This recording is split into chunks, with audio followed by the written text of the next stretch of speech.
Hey, welcome to Oracle Mountain, Kate. I being Kate Graham, this being Kate Powell. So it won't get too confusing because we don't really refer to each other's names when we talk. It's only at the introduction that this is a little bit confusing or unusual.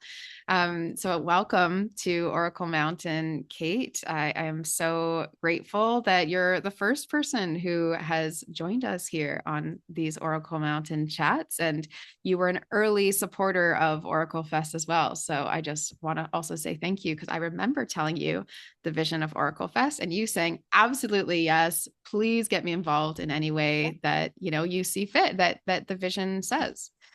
So Kate is a beautiful, beautiful ceremonialist, speaker, storyteller.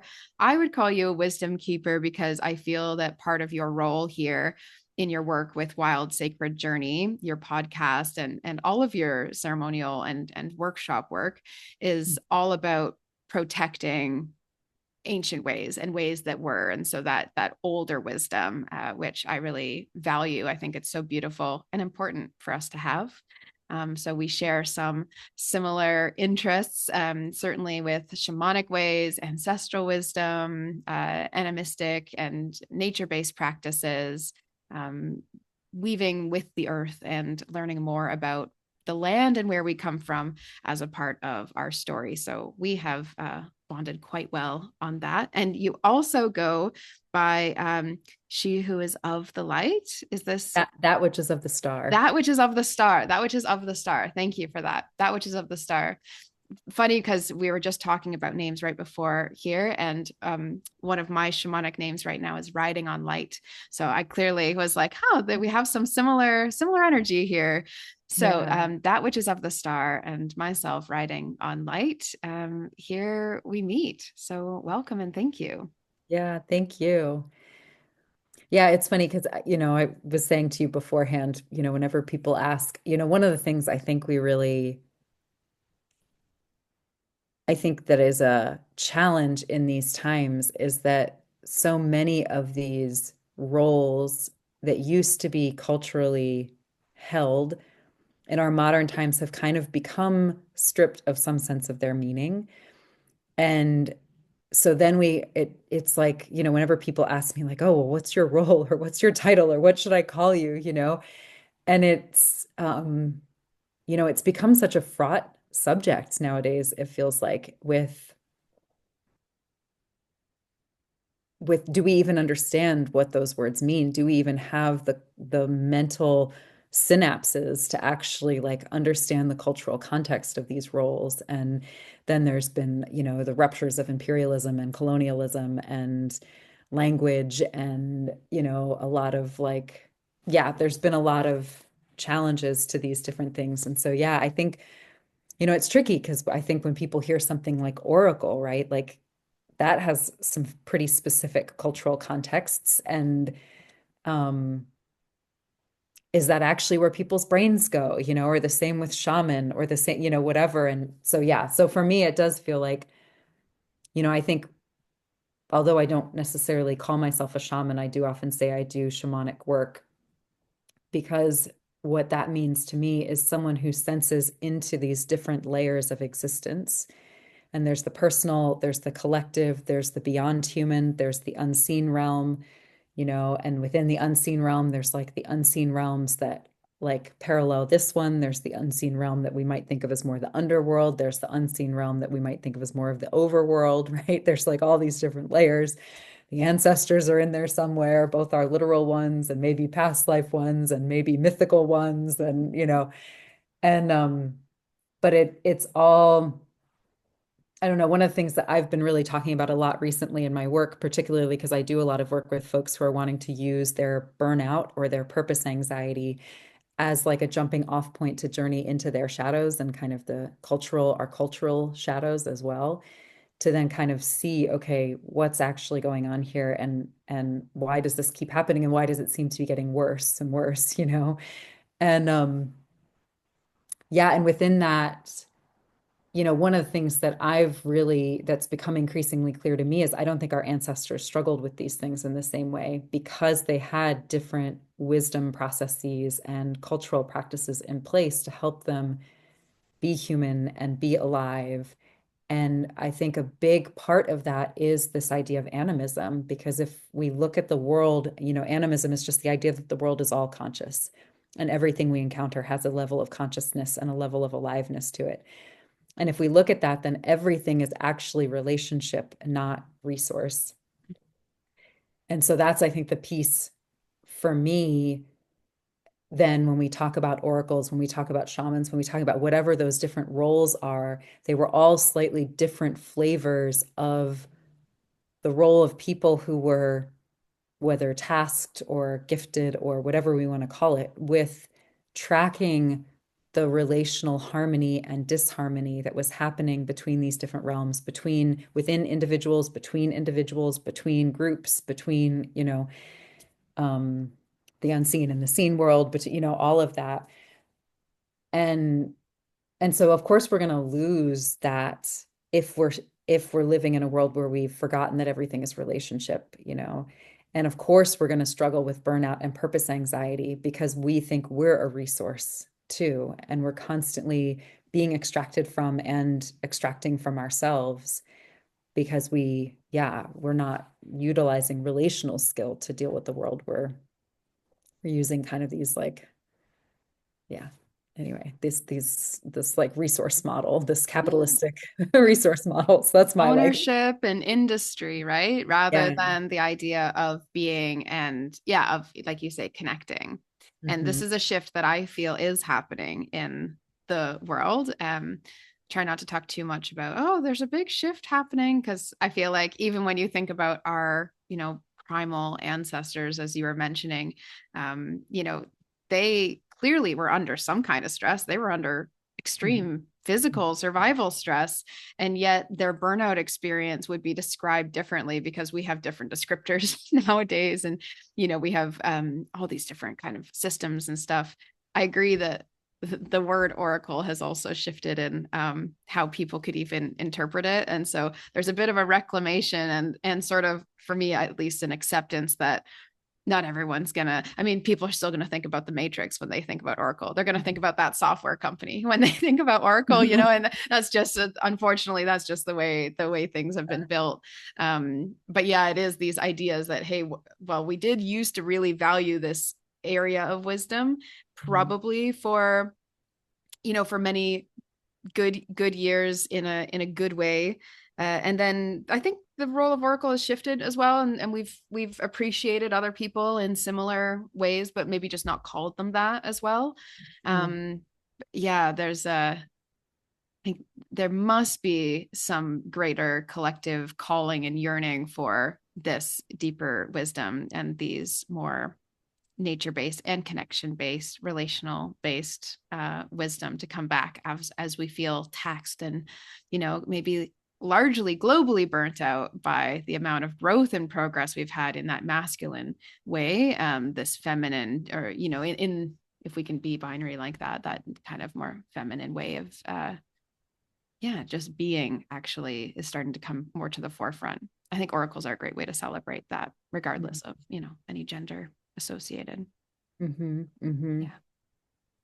Yeah, there's a couple things that makes me think of, which, so first off, I feel like, it's interesting. There's been more studies recently that have been done that, I think we have this narrative that our ancestors like were so caught up in surviving all the time. And don't we have it so well? Like we're so much better off than they are.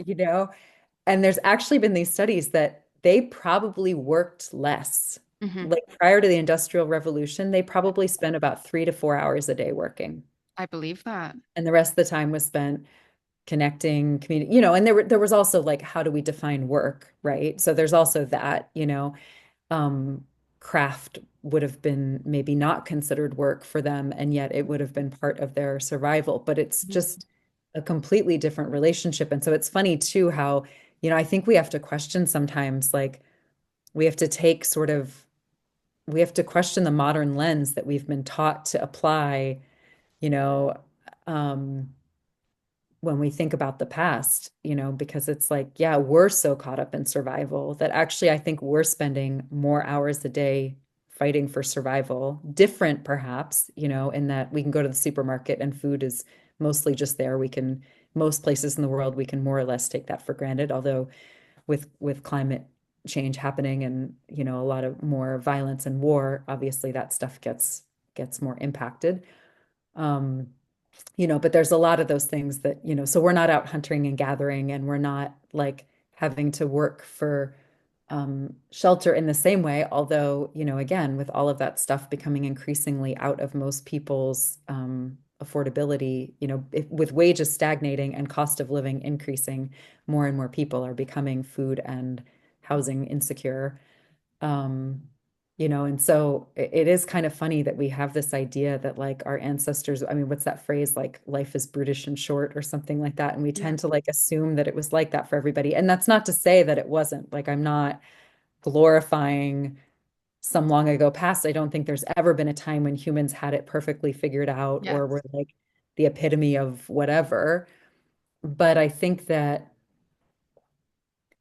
it's like we've thrown out the baby with the bathwater and we've gotten Mhm. so focused on what we haven't done yet that we've forgotten that there might be some good things that existed for a long time that developed over thousands of years in order to help humans stay human, because I think that's Absolutely. something our ancestors understood when they lived a little bit more with the sense of being within and of the world and of nature, is that, just because you're between birth and death doesn't actually mean you're alive.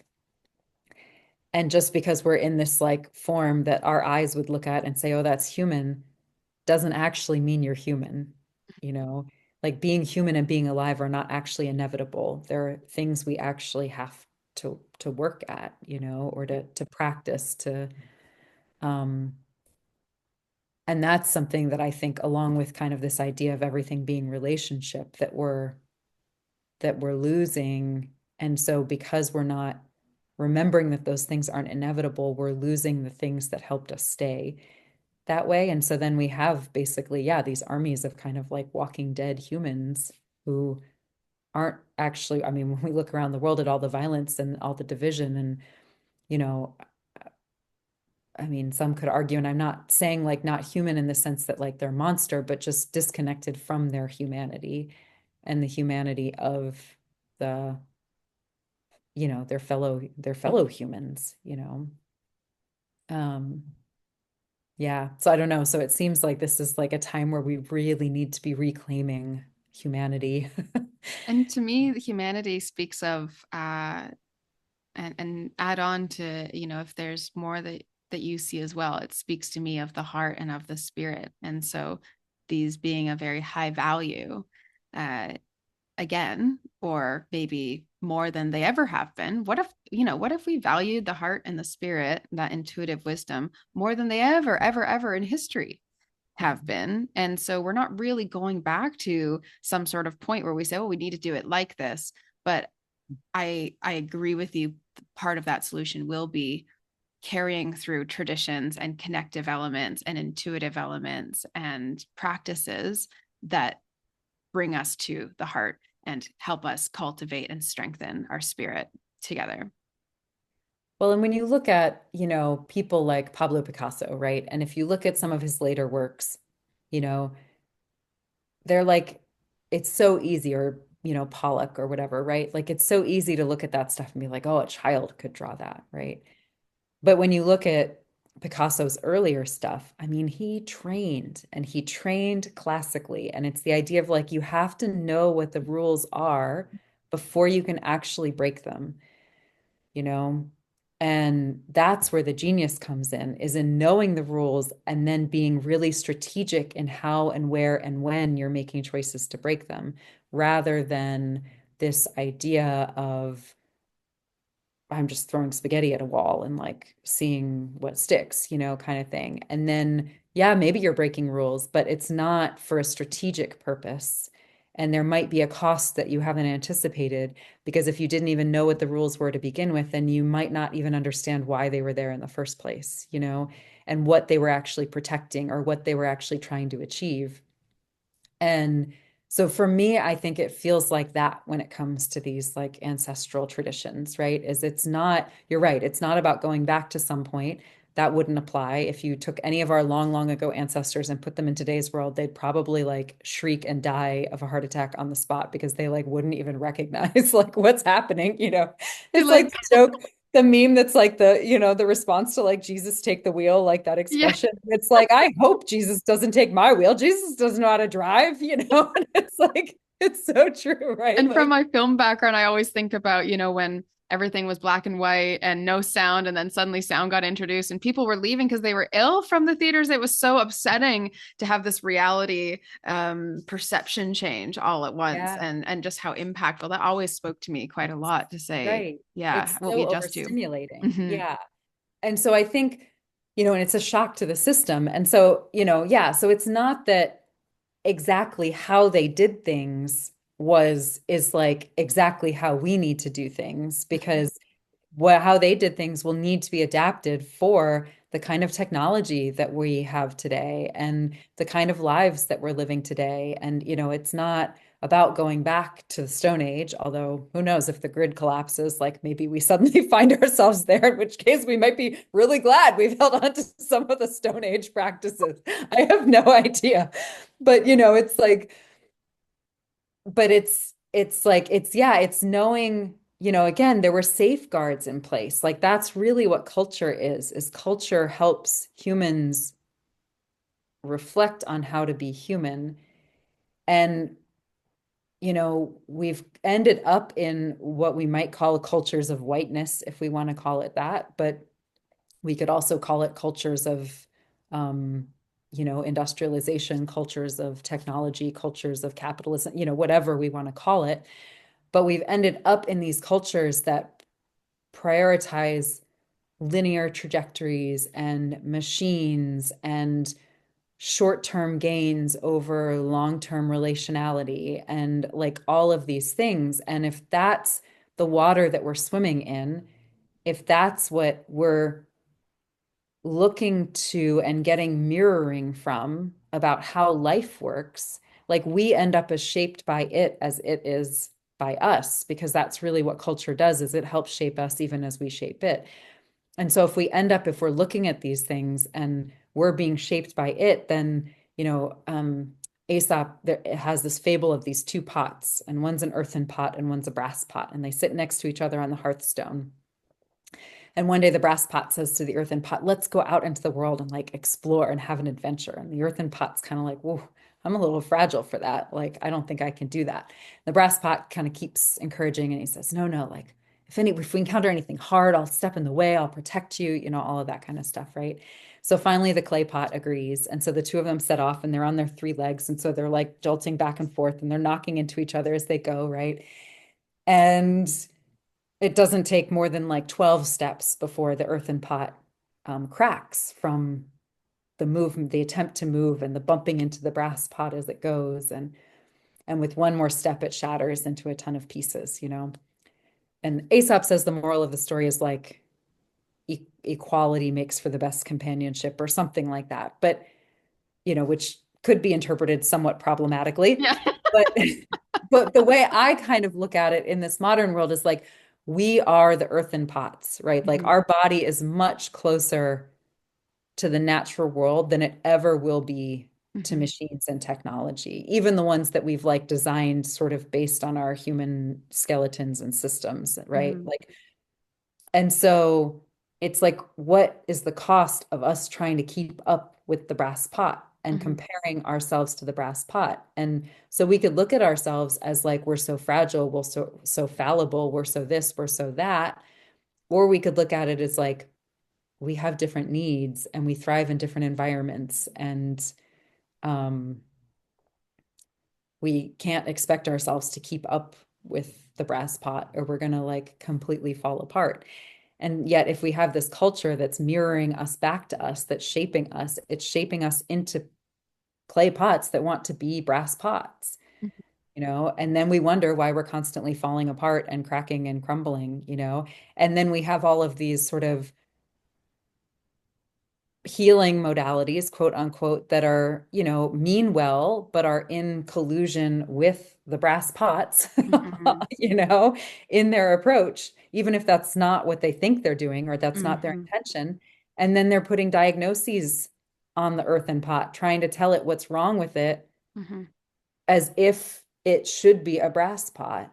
Mm-hmm. And we're losing, that's part of what I mean when I'm saying we're losing some of these cultural practices and these wisdom processes, right? It's like we're at risk of losing the things that remind us, no, you're an earthen pot. Stop trying to fucking be a brass pot. There's Mm-hmm. actually nothing wrong with you if you stop acting like a brass pot when you're an earthen pot.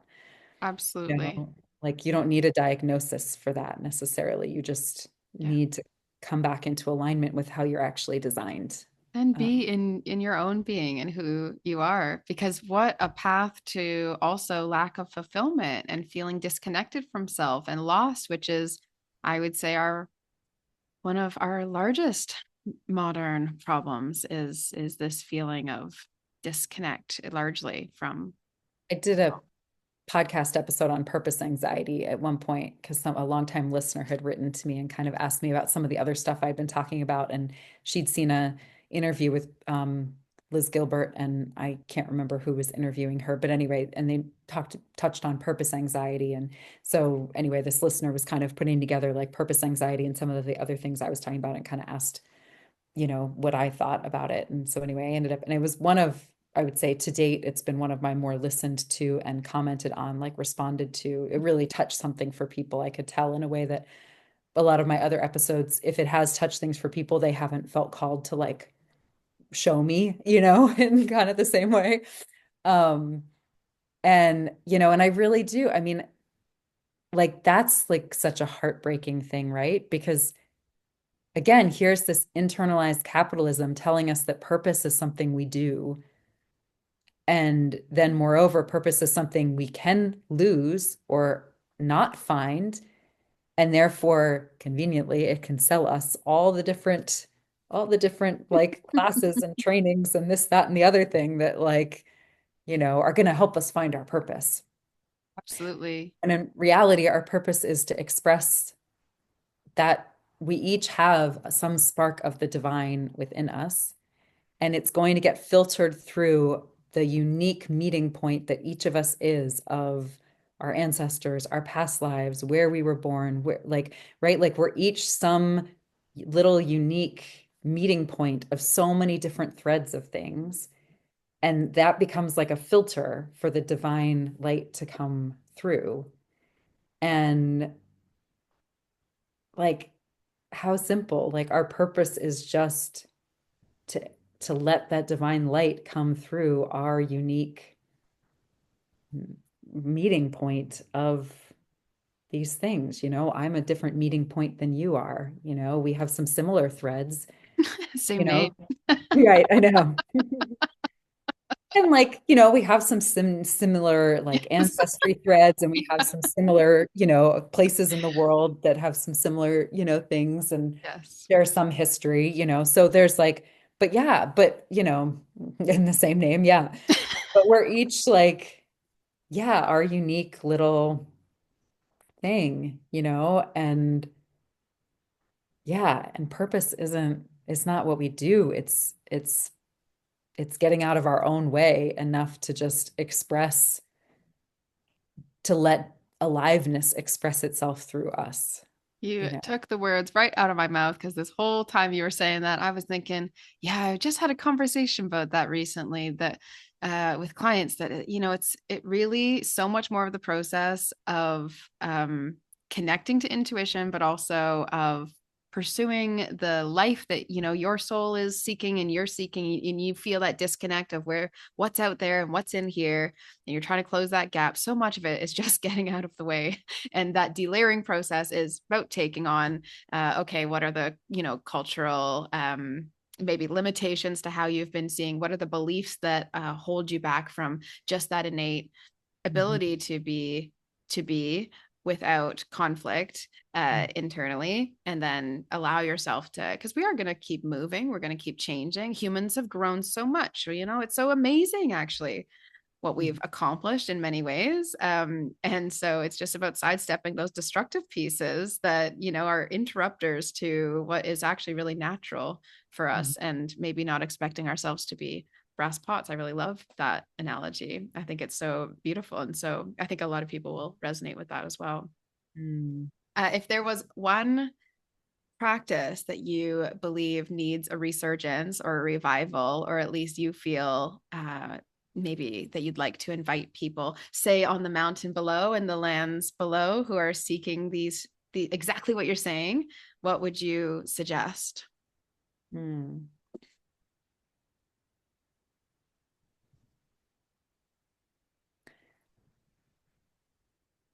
I mean, there's a lot of ways that could go.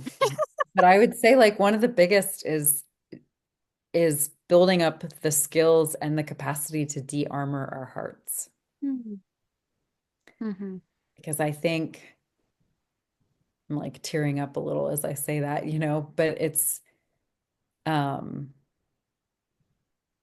yeah, man, it's so easy to just have so much armor around our hearts because we feel, I mean, here's that earth and that clay pot thing, right? Of like knowing we're fragile and vulnerable. And like we are apex predators because of opposable thumbs and developed brains, like not because our bodies are like by any means like particularly strong or resilient, right? Or fast or like, you know, We're lucky uh, we had those thumbs.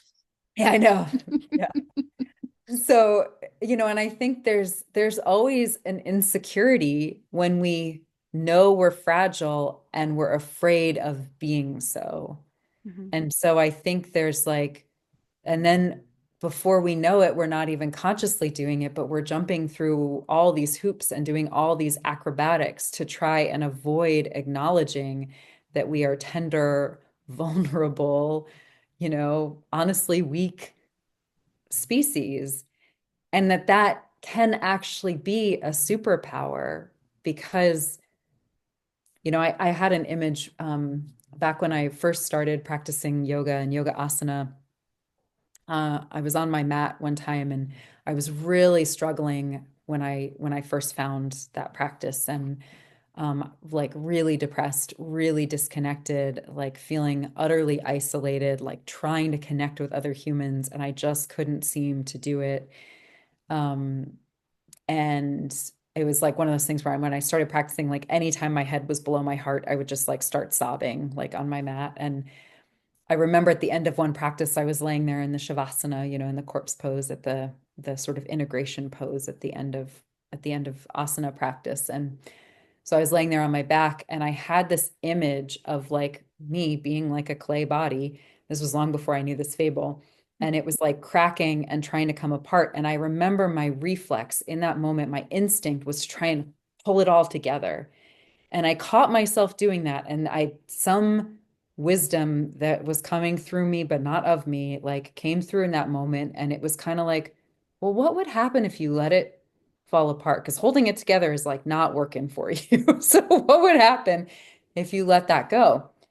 And so I would like felt safe enough on my mat in that moment to just explore that. And I had this image of, yeah, just like letting the pieces fall apart.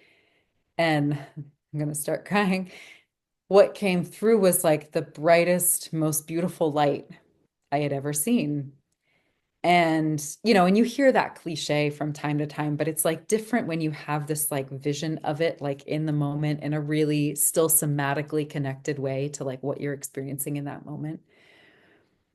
And I like realized how much I'd been trying to protect myself and others by quote unquote keeping it together.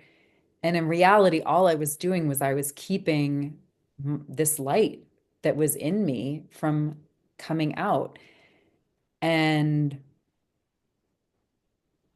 I've been a lot less afraid of both death and shadow work and coming apart since I had that vision, because it's like, oh, there is nothing in me that can crack or break that won't have something more beautiful come out of it.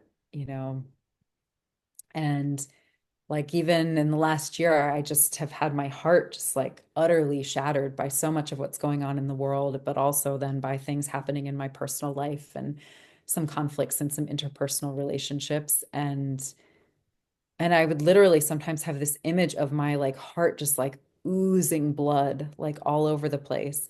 But I also had this image too of, there's this story of the bone cave and this idea that um I think it's more of like a Siberian story, an ancient Siberian story. And it's quite if you actually like go into the whole myth, it's actually quite an odd one. There's a lot of layers there that I certainly don't have the cultural context to like really be able to get what it's trying to say. But there's this moment where this man has died and been brought back to life by, I think, a shaman 3 times. And the shaman has warned him. He says, after the third time, I'm not going to be able to do it anymore.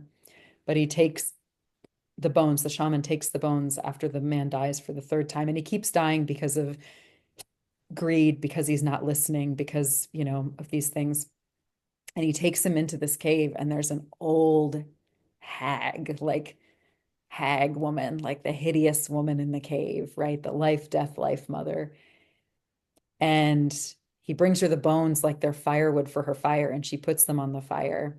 And the burns all burn to ash. The bones all burn to ash. There we go. And then she takes the ash and she sleeps on them for 3 days and 3 nights. And then the man is actually reborn again. And so, you know, and then he goes off and he continues to be stupid and everything gets taken away from him again. But, I think there's The like, right? So folly of human. I know, but see, exactly. Like, it's not like our long ago ancestors didn't know. Like, we're Hmm. going to be dumb, Yeah. And there's these larger cycles of life, death, life, and there's these ways of aligning ourselves with it. So anyway, but I would have this image like as my heart was just like oozing blood, the blood was like dropping down onto the ashes, these like bone ashes. I really felt like I was in the bone cave in this moment. And I was just, all I was doing every day was like feeding my heartbreak and feeding my shadow and feeding my light and feeding everything into this fire. And I really felt like I just needed to keep putting everything that came up into this fire and trust that it all needed to burn, like even the stuff I loved, even the stuff I didn't love so much, like, and that from the ash, like, and then the blood from my broken heart was like dropping, and that was the water, my tears, right? Like the tears and the blood was dropping, and that was like watering something, and there was something germinating under the ash that could only come from like just letting everything burn and then letting myself grieve that and all with all the like vital fluids then that go along with grief. And yeah, so that's yeah, I feel like I took us down a real tangent there, but That's exactly what we do. That's what we do on the yeah, mountain, tangents away. I'm tangents here for away. all of it. And there's so many beautiful visuals you gave and emotions. There's so much heartfelt wisdom in um, these realizations of what it means to also uh, reflect and give up, surrender to your own humanity. And that's what that story tells Hmm. me in many ways. And I feel like Oh it's yeah, such a beautiful. Oh, go ahead. sorry. No, we started with the de-armoring the heart, and so I think Uh-huh. that's, yeah, it's like, yeah, just the cracking of all the shells, because the shells aren't actually protecting us, and they're actually suffocating the Why very would you try and contain need. that light, right? Why would Right. you contain our pure essence? And for every single human who has ever been on this earth, they have bones and blood and heart and spirit, Mhm. in varying degrees perhaps, but Mhm. and our reclamation of our world, and if we are to be in the pursuers of a more balanced and kinder, more loving, more wise and connected world, it would be about this reclamation of what it means to have humanity and to be connected to the wisdom that ancient ways can teach us to not be forcing ourselves into brass pottedness. Yeah, because the other, yeah, the piece that's coming, we can only be brave if we own that we're weak, right? Absolutely. Like we can't actually be courageous. And so that's too where, I think we think of armors and shields as being in the realm of the courageous and the brave, right? Because we live in a world that has deeply, deeply glorified war. Mm-hmm. And yet, I read these stories of these like hags in the caves who are like, yeah, taking what is like the ugliest of humanity and like feeding it gently into the fire and then, maybe crying tears over it and then rolling around in it and sleeping on it, and um yeah, it takes so much more courage to like bleed and breathe and cry and be here now and like be fully invested in what it means to be here now. Um, And to be afraid, as you right. say, courage and bravery feels like fear and requires fear. That the juice of it is the weakness that we are perceiving it as weakness, right? And all the like the sensitivity to feel, and then that avoidance of feeling is the thing that the avoidance is actually what's limiting your light. So then the sensitivity must be bringing you to the light, right? And so all of these contrasts, I think, are starting to get poked at Mhm. as we collectively delayer some of these things that were our containers. This holding it together can only work for so long for each individual before, and for each system perhaps, before the light has to be shining through them. Yeah. When I think about the difference, I've been tending, listening to and tending to a lot of conversations recently about like in the last couple of years, I would say about becoming elders, right? And like, Mm-hmm. what does that mean to become an elder rather than just to get older? Because those Mm-hmm. are actually not the same thing. Mm-hmm. Just becoming older does not make you an elder.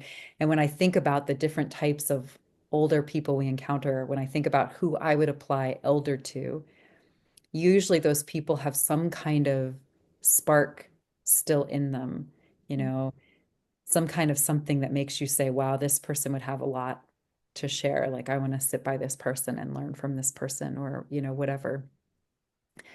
And, to me, I think the biggest distinction and most obvious distinction between the two that I can think of between just getting older versus becoming an elder is whether we let life make us harder and more calloused or whether we let life make us softer and more compassionate and wiser.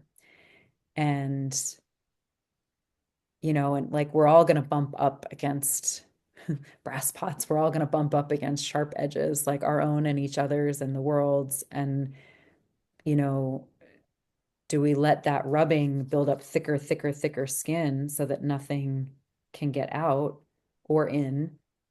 Or do we let that poke holes in us all the time and just keep sloughing the skin, keep rubbing us raw and raw and raw and raw, so that eventually, Stephen Jenkinson talks about how becoming an elder is actually diminishment. And that's very anti-capitalist, because like in capitalism, we think that as we get older, we should have more, when in reality, we're going to have less. And through that, we're actually going to be richer for Mm-hmm. it, in some ways anyway. Um, Absolutely. you Yeah. know. So yeah, so I think that's like for me, yeah, I think this the skill to let life make you softer rather than harder, I would say is the most one of the most important things for us in these times. I could not agree more. And I think that is a beautiful sentiment and powerful emotion for us to leave the listeners and viewers with. And I just want to say thank you and welcome to this place on Oracle Mountain, where I'm sure many absurd and heart centered voices will gather for hopefully years to come, and for Mhm. being a part of these first stages. We're very grateful to have your voice here, and your heart here and your light here as well. So thank you very much. Yeah. Oh, thank you. Excited to be here. Yes, and And we'll see more of you soon as well at OracleFest. lovely. Looking forward to it. Yeah. Beautiful. Thanks you. Thanks so much. Yeah.